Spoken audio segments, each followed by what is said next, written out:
ইঞ্চিৰ বুকু আপোনালোকে বিশ্বগুৰু বুলি চিঞৰি আছিল এগৰাকী ব্যক্তিৰ নামত সেই বিশ্বগুৰু আজি ক'ত সোমাল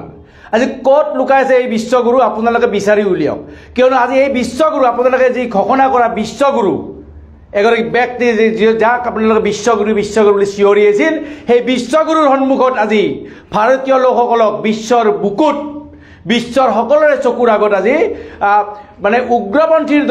দৰে অপৰাধীৰ দৰে যেনেকুৱা ট্ৰিটমেণ্ট কৰিলে আমেৰিকাই সেই কথা সকলোৱে দেখা পালে হাতত হেণ্ডকাপ লগাই ভৰিত শিকলি লগাই ভাৰতীয়সকলক ভাৰতলৈ খেদি পঠালে আমেৰিকাৰ পৰা আৰু আপোনালোকৰ বিশ্বগুৰুৱে কি কয় আপোনাৰ বিশ্বগুৰুৱে কৈছিল নমস্তে ট্ৰাম্প বুলি চিঞৰি আহিছিলে নমস্তে ট্ৰাম্প তাৰপিছত তেওঁ এইগৰাকী বিশ্বগুৰুৱে চিঞৰিব গৈছিল অব কি বাৰ ট্ৰাম্প চৰকাৰ এতিয়া ট্ৰাম্প চৰকাৰ হ'ল হোৱাৰ লগে লগে ট্ৰাম্পে কি কৰিলে যে আমেৰিকাত থকা ভাৰতীয়সকলক ভাৰতলৈ খেদি পঠালে মানে সন্মানেও যদি পঠালে হয় তেতিয়াহ'লে আমাৰ ক'বলগীয়া নাছিল এনেকুৱা দুৰ্দৰ্শ অপৰাধীৰ দৰে দুৰ্দৰ্শ উগ্ৰপন্থীৰ দৰে হাতত শিকলি লগাই ভৰিত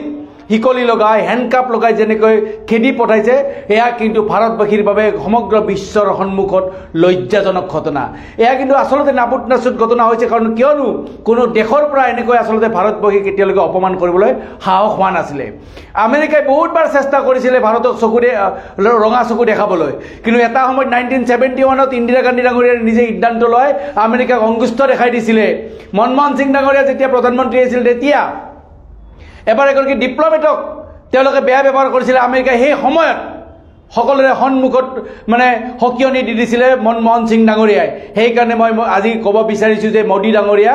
আপুনি যে এই স্নান কৰি আছে জেকেট পিন্ধি যে গা ধুই আছে এইবিলাক নাটক কৰা এৰক ভাৰতীয়সকলক যে অপমান কৰিছে তাৰ উত্তৰ দিবলৈ আপুনি সাজু হওক নহ'লে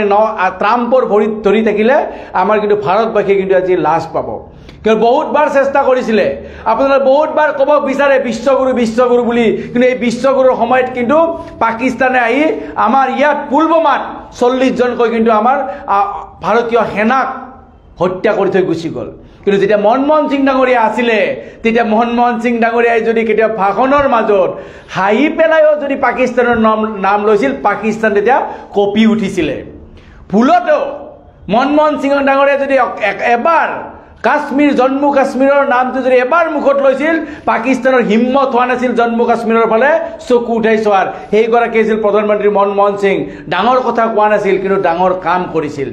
পাকিস্তানৰ হিম্মত নাছিল মনমোহন সিং ডাঙৰীয়া থাকোঁতে যে কোনোবাই জম্মু কাশ্মীৰত আহি ভাৰতীয় সেনাক গুলিয়াই মাৰিব বা বম ব্লাষ্ট কৰি মাৰিব সেইকাৰণে তথাকথিত আজি বিশ্বগুৰুৰ নাম লৈ যে আপোনালোকে যে ভক্তসকলে যে চিঞৰি পৰিছিল সেই বিশ্বগুৰুক সোধক তেওঁৰ 56 ইঞ্চিৰ বুকুখন এতিয়া 5 ইঞ্চিৰ বুকুলৈ পৰ্যবসিত হ'ল ইয়াতকৈ লজ্জাজনক ঘটনা হ'ব পাৰে নেকি যিগৰাকী মোদীয়ে ট্ৰাম্প বুলি ট্ৰাম্পৰ ভৰিত ধৰি আছিল সেইগৰাকী ট্ৰাম্পে ভাৰতবাসী আমেৰিকাত থকা ভাৰতৰ ব্যক্তিসকলক হাতত হেণ্ডকাপ লগাই ভৰিত শিকলি লগাই ভাৰতবৰ্ষলৈ খেদি পঠালে দুৰ্দৰ্শ অপৰাধী উগ্ৰপন্থীৰ দৰে ইয়াতকৈ লজ্জাজনক ঘটনা একো হ'ব নোৱাৰে সেইকাৰণে মই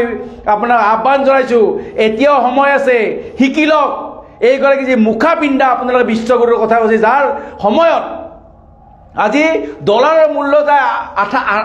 87 ক্ৰছ কৰি এতিয়া মানে 88 প্ৰায় 88 প্ৰায় হবৰ ধৰিছে